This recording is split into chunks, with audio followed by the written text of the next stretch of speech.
Les damos la bienvenida a este nuevo episodio del video podcast Actualidades de Medio Oriente, una producción del Centro de Estudios de Asia y África del Colegio de México.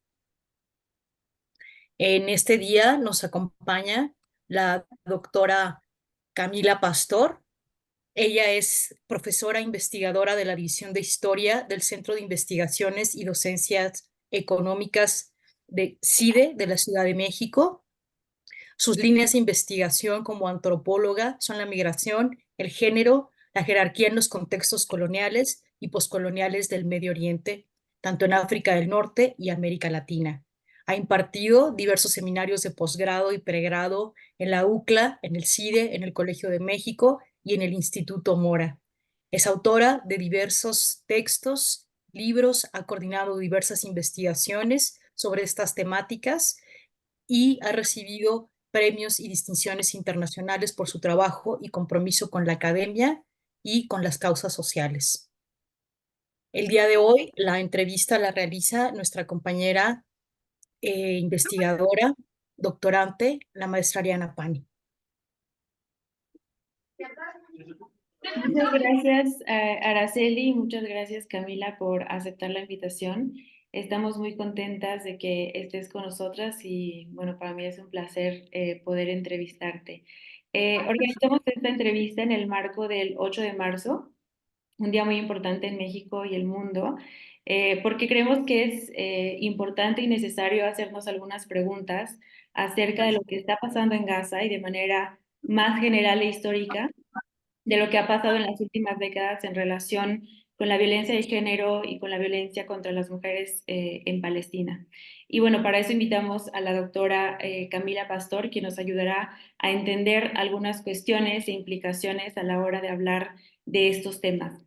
En ese sentido, partiendo de la advertencia que activistas y académicas locales vienen haciendo hace décadas acerca de la importancia de pensar no solo en la violencia contra las mujeres palestinas, sino también en el encuadre y el lugar desde el cual se representa esta violencia y a estas mujeres. Quisiéramos empezar esta entrevista preguntándote cómo recomiendas aproximarnos a estudiar, a conocer, a pensar la violencia contra las mujeres en Palestina sin caer en discursos orientalistas, islamófobos o deshumanizantes. Mira, yo creo que ahí la clave, y es una clave que han señalado otras investigadoras antes que yo, notablemente, por ejemplo, Lila Bulogot, es la etnografía, es decir, partir de lo concreto, partir de la narración y de la documentación de la vida cotidiana de las mujeres. Porque si te fijas, las tres peligros que me señalas, ¿no? El orientalismo, la deshumanización y La otras formas, islamofobia. perdón, la islamofobia, son todas formas de generalizar, ¿sí? Son formas de plantear como monolítico, como único, algo que siempre es múltiple, diverso y encarnado, ¿no? Entonces, yo creo que ahí la clave está en algo que sí podemos hacer y que podemos hacer, por supuesto, a través de las herramientas clásicas de nuestras disciplinas, la antropología con su trabajo de campo, la historia con su mirada a los archivos, pero incluso sin estar sobre el terreno, en este mundo interconectado en el que vivimos, con archivos digitalizados, con la circulación en el Internet de muchísima información,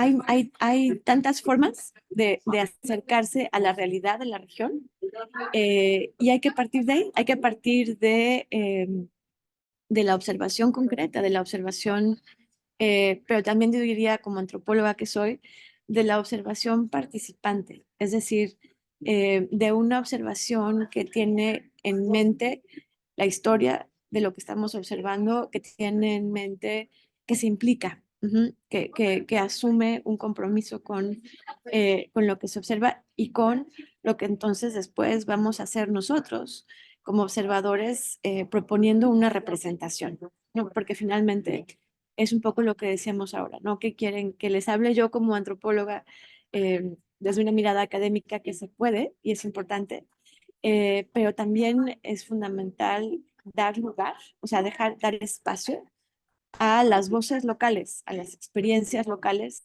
sin que pase por esa mediación o por esa representación que hacemos nosotros.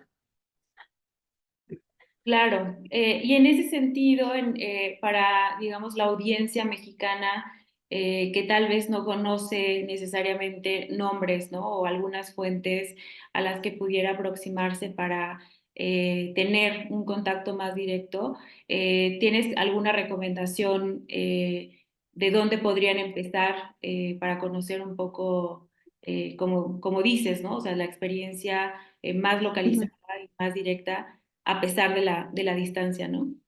A distancia.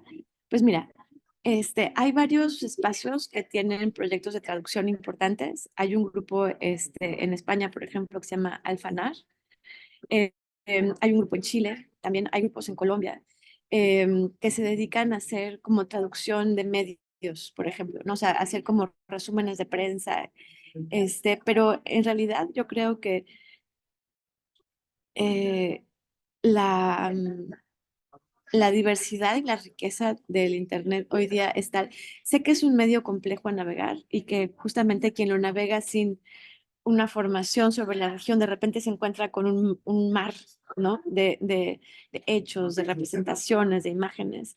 Em, y ahí es donde justamente un espacio como este puede ayudar a navegar, ¿no? O sea, puede ayudar a distinguir, a situar quién está hablando, qué proyecto está proponiendo o defendiendo, ¿no? Y en función de eso, qué nos ofrece como representación o como contenido, ¿no? Pero yo creo que, que todo comienza todo viaje de 1000 leguas comienza por un primer paso, ¿no?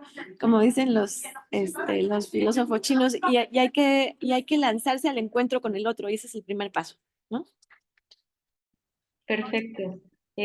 Bueno, muchísimas gracias. Creo que pues sí, lo planteamos así como un punto de partida antes de pensar el tema de la violencia y conocer como tal vez experiencias más concretas, ¿no?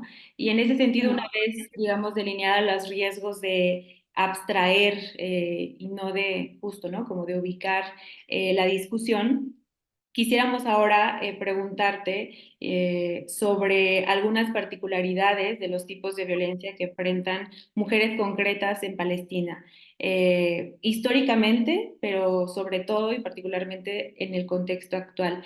Hace unos días, expertos de la ONU expresaron su alarma, ¿no? Por los testimonios que han recopilado acerca de ejecuciones extrajudiciales, tratos inhumanos, degradantes, agresiones sexuales y al menos 2 casos de violación sexual cometidas por soldados del ejército israelí en contra de mujeres palestinas, una práctica que, como han documentado también activistas, historiadoras, antropólogas palestinas, se ha repetido desde la Nakba, ¿no? Entonces, en este contexto, ¿podrías hablarnos un poco más de las formas en que esta guerra ha afectado de manera particular a las mujeres? Claro, mira, yo creo que para empezar a pensar esa violencia, hay que desagregar, ¿no? Para luego volver a juntar la historia política de Palestina y de la región en la que se inserta y dentro de esa historia política a grandes trazos, eh, hacer un análisis de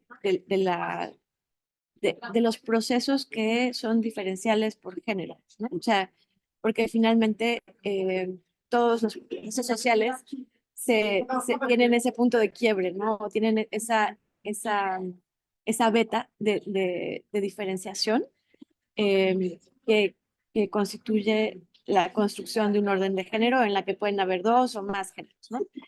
Y en el caso, yo diría, de Palestina, lo que habría que recordar es justamente el tránsito, los trazos gordos, ¿no? El tránsito grande entre Palestina como una provincia árabe del Imperio Otomano, ¿no? Que deja de serlo después de una modernización otomana, incluyendo una modernización en términos de cómo se concibe el género y cuál se concibe que sea el papel de la mujer, y la introducción, digamos, de las élites nacionalistas locales en un debate feminista global.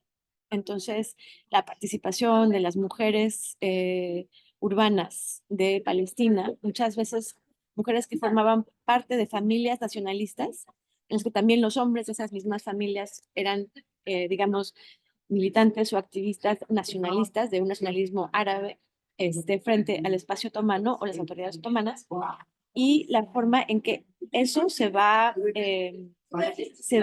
trenzando, digamos, en un feminismo y una movilización regional en conversación con las mujeres en Siria, en Líbano, en Egipto, ¿no? En todos estos espacios que eran igualmente provincias árabes del imperio y que se van a convertir después de la Primera Guerra Mundial en espacios con una relación colonial particular o con el espacio francés o con el mundo británico, ¿no?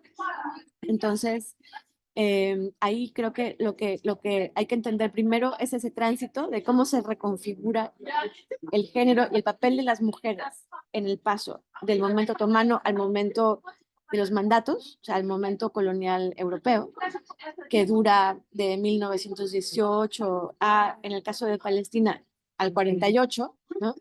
Porque justamente lo que pasa en Palestina es que después de un momento largo, bueno, o más bien de varias décadas de administración británica, la independencia frente a los británicos se da paradójicamente con no la creación de un Estado árabe independiente, que era lo que soñaban las élites árabes locales, sino el Estado de Israel, que se imagina desde un inicio como un Estado bifurcado, ¿no? Un Estado en el que hay ciudadanos judíos y esta otra población con la que el Estado no sabe muy bien cómo relacionarse, pero que va como Estado a marginar, eh, que es su población árabe, ¿no? Y que va a quedar en diferentes categorías administrativas a lo largo del resto del siglo, ¿no?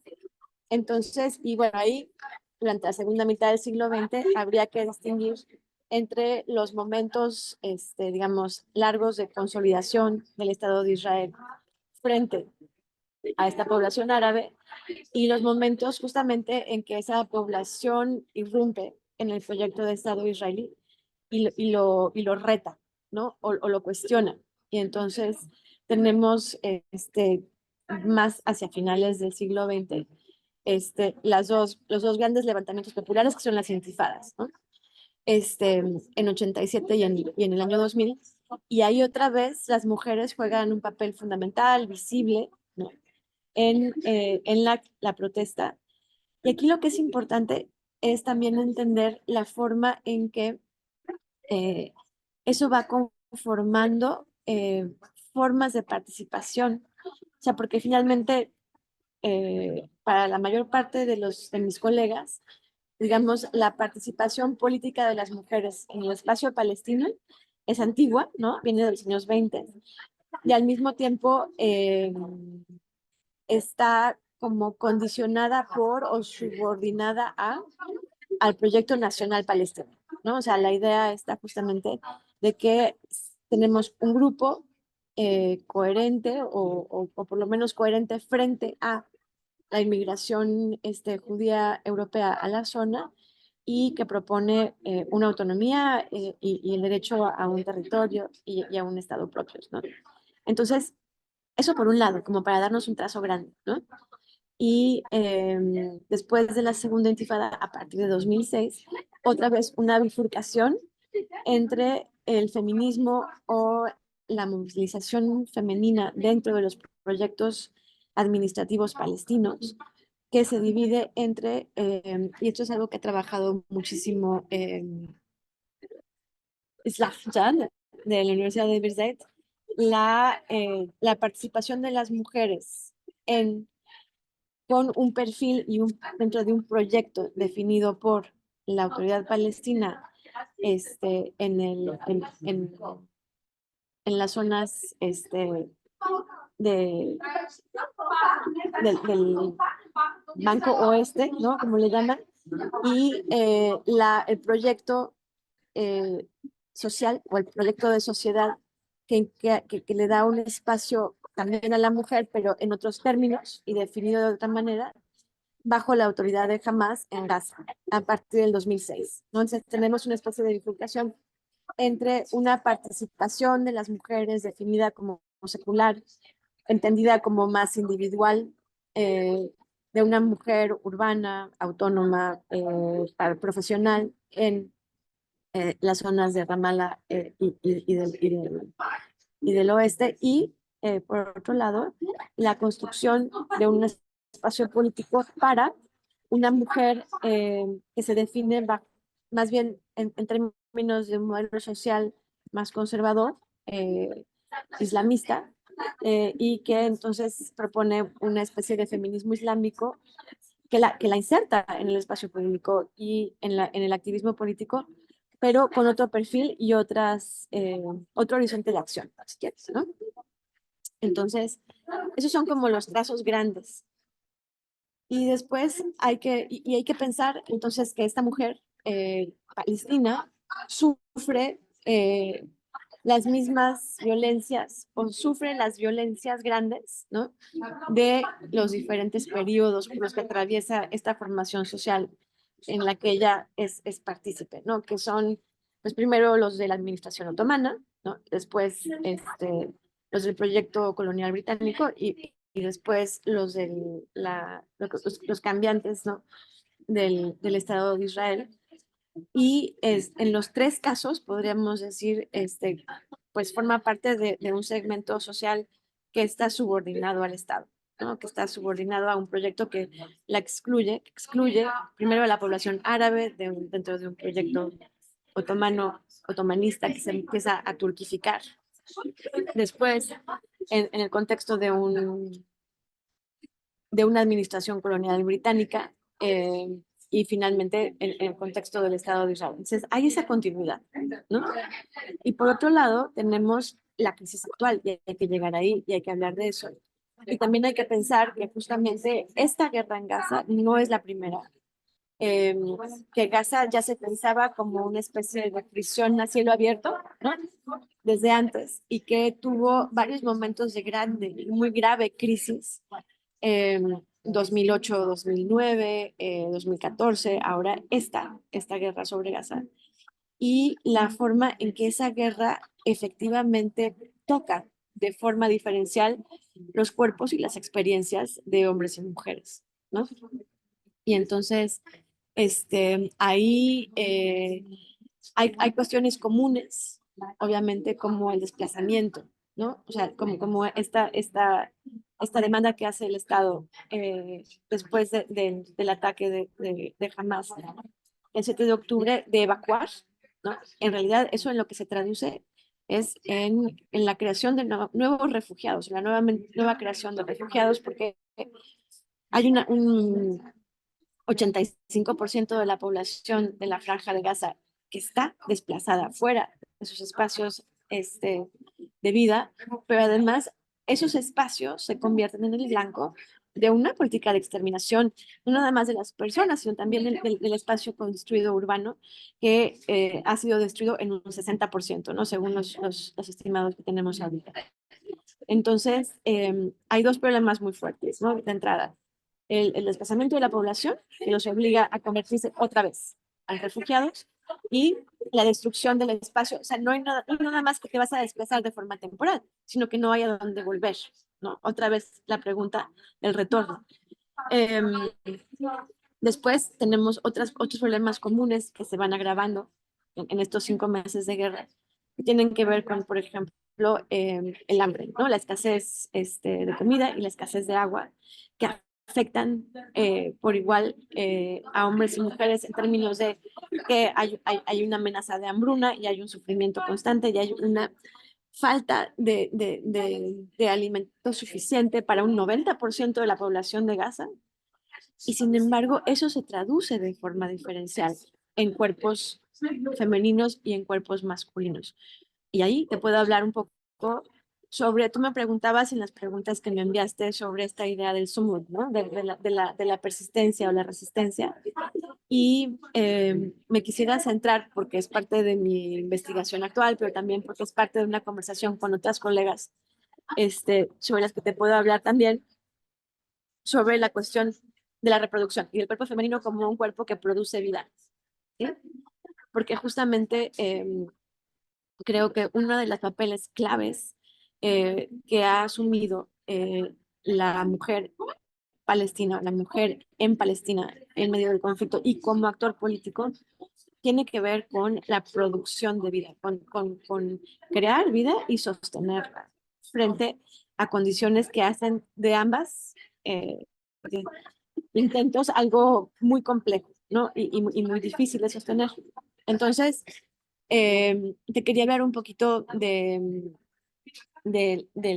parto en el contexto de la guerra y de las dificultades justamente de estas mujeres, dificultades encarnadas, vividas en su carne, ¿no? Que tienen que ver con el hecho, por ejemplo, de la destrucción también masiva de los espacios de atención médica, ¿sí?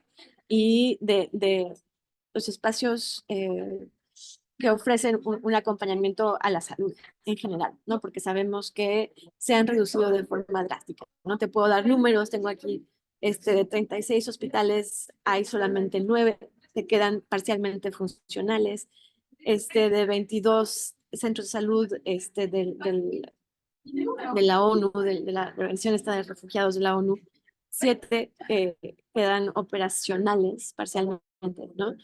Y sabemos que hay en Gaza alrededor de 50,000 mujeres embarazadas, ¿sí? 68,000 mujeres lactantes, o sea, que están amamantando a bebés recién nacidos, y eso se traduce en más o menos 180 partos diarios, ¿vale?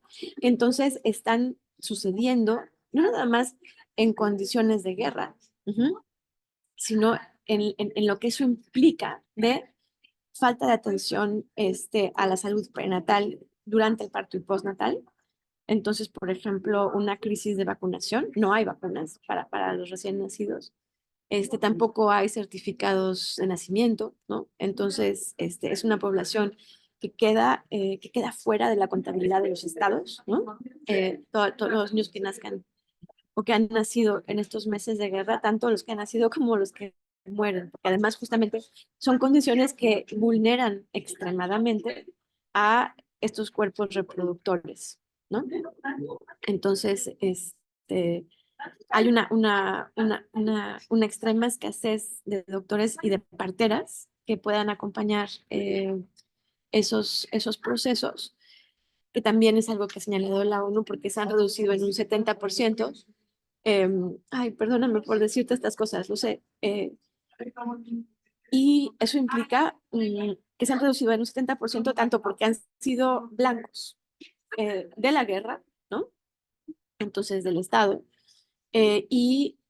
o porque han muerto en los espacios clínicos y o porque el personal ha sido vulnerable también a esa violencia devastadora, ¿no? Entonces, ¿cuáles son los problemas fuertes, digamos, además de esta falta de atención en el proceso mismo? Te decía, uno es que es una especie, las consecuencias tienen que ver con esto de borrar, ¿no? La entrada y salida a la vida de una población frágil.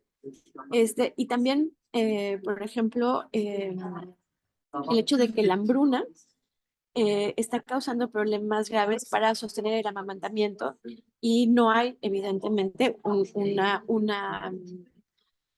un acceso a alternativas. O sea, no hay fórmulas ni agua para prepararlas. Entonces, las mujeres se quejan justamente de que después de haber parido en condiciones muy complejas en términos afectivos, o sea, el parto es un momento de mucha vulnerabilidad también afectiva para la mujer, porque eso implica un gran esfuerzo, es un esfuerzo enorme corpóreo y de concentración. y lograrlo, ¿no? Bajo las bombas, literalmente bajo fuego, y en una situación de vulnerabilidad extrema, es complicado y después se encuentran con este problema, bueno, antes y después, porque también la hambruna tiene muchas consecuencias para, sobre todo en el último trimestre del embarazo, para el bienestar materno y del bebé, ¿no? Entonces, causa complicaciones, la falta de comida y la falta de agua. Al nacer después, este, hay una gran dificultad para sostener el amamantamiento y entonces también para sostener la vida de los recién nacidos. Eh, ¿Qué más te puedo decir? Te puedo decir que eso se va a seguir agravando porque la falta de agua y de comida se sigue agravando. Y, eh, y que constituyen pues ¿cómo te diré? Un reto muy importante que va más allá del momento actual, porque justamente las mujeres que paren, por ejemplo, están expuestas después a una como cadena de vulnerabilidades, digamos, ¿no? Muchas tienen retos en términos de su red inmediata, es decir, han enviudado en el proceso de la guerra, ¿no? Entonces no cuentan con el apoyo o con la, digamos, con inmediato de un compañero de vida y han estado en desplazamiento constante, porque además parte de lo que vemos como proceso en estos meses de guerra es que las evacuaciones son requeridas periódicamente y van expulsando a la gente de los refugios que encuentran, ¿no? Entonces la gente que sale inicialmente de la ciudad de Gaza, comenzó la guerra, se refugia con familia, pero luego tiene que volver a salir y refugiarse, y luego tiene que volver a salir y refugiarse. Y esa dinámica es previsible hacia adelante, ¿no? Entonces, se vuelve particularmente compleja y difícil, ¿no? ¿Qué más te puedo decir? También que justamente la cuestión de la reproducción y del parto en sí han sido identificados desde hace mucho tiempo por las mujeres palestinas como eh, un espacio de sumo, un espacio de perseverancia, ¿no? Y que entonces, por ejemplo, es una zona que cuenta con un renacimiento o una revaloración de la partería y del acompañamiento al parto por mujeres que transmiten una tradición y que acompañan a otras mujeres en el proceso de forma distinta a otras zonas de la región, donde el parto se ha medicalizado y se ha encerrado en los hospitales, justamente porque había estas violencias, digamos, estructurales de la condición de ocupación. Entonces, el hecho de que las mujeres tuvieran que cruzar los famosos checkpoints para acceder al cuidado médico, ¿no? Y de que muchas acabaran dando a luz en el checkpoint, porque no llegaban a tiempo, porque un parto tiene tiempos que no son previsibles, ¿no? Que pueden ser muy largos o pueden ser muy cortos. Y justamente la fragmentación del territorio a través de la construcción, lo que todos sabemos, ¿no? La construcción de muros, la construcción de vías rápidas dentro de los espacios y territorios judíos y de vías y carreteras mucho más precarias dentro de los territorios árabes o palestinos, probablemente dichos, la dificultad de cruce, ¿no? Eh, en muchas ocasiones también, bueno, sabemos que afectan a todo el mundo, ¿no? Sabemos que afectan tanto a hombres como mujeres, pequeños como mayores, que dificultan, por ejemplo, el empleo, que es una de las cosas que se ha agravado ahorita en Gaza, ¿no? O sea, la no autorización para salir del territorio, para poder emplearse y generar recursos, etcétera. Y como te decía, ¿no? O sea, tocan los cuerpos y las vidas de las mujeres de formas particulares, ¿no? Entonces, digamos que están sujetas a una acumulación de violencias, si quieres, ¿no? O sea, están sujetas. Yo creo que también eso es algo que han señalado desde hace mucho las feministas en muchos contextos, las feministas negras en Estados Unidos desde los 70s, que justamente una de los problemas o una de las fuentes una de las raíces de la furia en los movimientos militantes feministas tiene que ver con la conciencia de cómo se van acumulando violencias que son las que tocan a todos, ¿no? Y después, además, encima, en cruce con ellas, las que tocan a las mujeres por sus roles tradicionales como reproductoras de la sociedad y por también los roles que asumen en ausencia o vulneración de las relaciones masculinas que en otras condiciones podrían funcionar como proveedoras o como acompañantes o sostenes en condiciones de ocupación y de guerra, ¿no? No sé si tengas más preguntas, ya me lo eché un poco largo. Buenísimo, no, muchísimas gracias. Creo que nos has dado un panorama amplio, pero también muy preciso de la situación de las mujeres actual, pero también históricamente. Y súper interesante, ¿no? Todo este tema de cómo se está recuperando la tradición de partería, no sé si así se dice, pero todo Sí, como este aspecto del sumus, ¿no? Que está ahí también en la maternidad y cómo atendiendo a lo que decías al principio, ¿no? De la diversidad de respuestas y de resistencias, esta es una que a veces puede quedar desdibujada y que me parece como muy, muy interesante. Nos dejas, me parece que con muchas preguntas e ideas. Y como para ir cerrando, más bien ya como para cerrar, quisiera preguntarte también regresando, ¿no? Como al marco del 8M en México, si tienes igual alguna recomendación de cómo, de qué fuentes leer o qué fuentes consultar sobre movimientos que podrían también estar en diálogo con lo que está pasando en México y en América Latina, ¿no? Hace poco leía también que Rima Hamami, esta investigadora también de BIRSEID, dice mucho esto, mm, como es verdad hay que atender la particularidad de Palestina, pero también hay que ver lo local, ¿no? Cómo se conecta con otras realidades. Y en este caso pienso, por ejemplo, en el movimiento feminista Taliat que salió bueno, tiene una historia larga, ¿no? Pero fue como muy importante en los últimos años.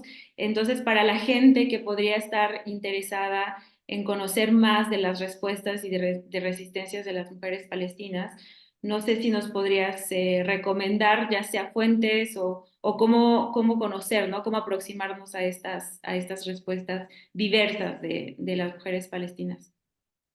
pues mira, una fuente excelente son las académicas palestinas, porque hay figuras militantes muy, muy espectaculares y visibles a nivel global, ¿no? Este, está la Ajet Tamimi, que es una fiera, ¿no? Y bueno, acercarse a su trayectoria y a su valentía es importante. Y también hay muchas, como te digo, sociólogas, antropólogas, historiadoras, que están, muchas de ellas en torno a Birzeit, por ejemplo, ¿no? Entonces está efectivamente Rema Hamami, pero también está Islah Jad, está Aylin Tuktab, está en Estados Unidos, pero también palestinas y orgullosamente palestinas y muy ferozmente palestinas, Frances Hasso, Roda Kanane, Nadia Bulhaj, ¿no? Entonces, yo creo que de repente lo que podrían hacer es justamente como una recopilación chiquita de sus bibliografías básicas. Eh, y no mucho va a estar en español, eso es verdad. Va a estar principalmente en inglés, pero bueno, esto puede ser el momento para lanzar justamente pequeñas iniciativas de traducción, ¿no? Porque además, te digo, han hablado de temáticas tan diversas como Frances, por ejemplo, tiene un texto sobre las mujeres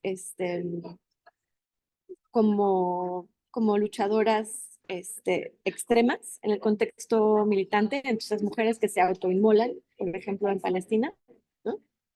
Que es un tema dificilísimo y muy complejo, y hacer una etnografía de eso, ¿no? Pero digo que son muy valientes también estas investigadoras en términos de lo que hacen visible y lo que nos proponen como entradas a la condición y la experiencia cotidiana en el contexto de Palestina, ¿no? Pero también está Roda Hanan Olivia Wick, que ha trabajado justamente sobre la partería y su renacimiento, que tiene un libro que se llama Sisumud, que acaba de salir y que es sobre ese proceso. Este, eh, Nadia Abulhaj, que nos habla más de la arqueología, ¿no? Y de cómo la arqueología ha sido un instrumento para la reinvención de territorios. Y también creo que hay que empezar a leernos a las personas que estamos y que producimos desde México, porque también te puedo dar una lista de autoras mexicanas que han escrito sobre la participación política de las mujeres en los movimientos islamistas, como Erika Aguilar, este, la, eh,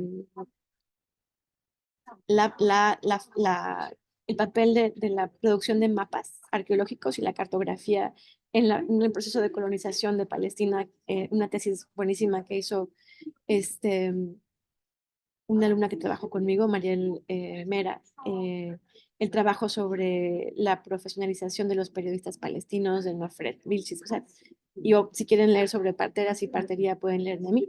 Entonces, creo que hay también en español un trabajo importante de gente que observa, como te decía desde el principio, ¿no? Es esta cuestión de la observación participante que se implica, ¿no? Que ve, pero que ve con un ojo cercano, digamos, y con una brújula moral que siempre hay que estar ajustando, pero que al final eh, propone una mirada solidaria, una mirada horizontal, ¿no? Y una mirada cercana en todos los sentidos. Y que bueno, son puertas, son ventanas, son puntos de mira para pensar este mundo que como tú dices, no está tan lejos, ¿no? Y que tiene o que implica o que moviliza muchas, muchos retos importantes y fundamentales que compartimos desde México y América Latina, ¿no? Como la violencia de género, como la violencia obstétrica, como muchísimas más, ¿no? Entonces, pues, muchas gracias por la invitación y espero que sea nada más el comienzo de una conversación larga y fructífera. Muchísimas gracias, Camila. En verdad creo que nos quedamos con muchas ideas y muchas preguntas que seguir haciéndonos y pensando. Y sí, esperamos que esta sea la primera de muchas veces que nos podamos encontrar por acá y que sea también este espacio, como decías también al principio, en el que pueda haber las voces de las personas de las que estamos hablando, ¿no? Entonces, te agradecemos mucho que hayas aceptado la invitación y también la propuesta y esperamos retomarla muy pronto. Nos estamos viendo y te agradecemos mucho que hayas estado aquí. Y felicidades por la iniciativa.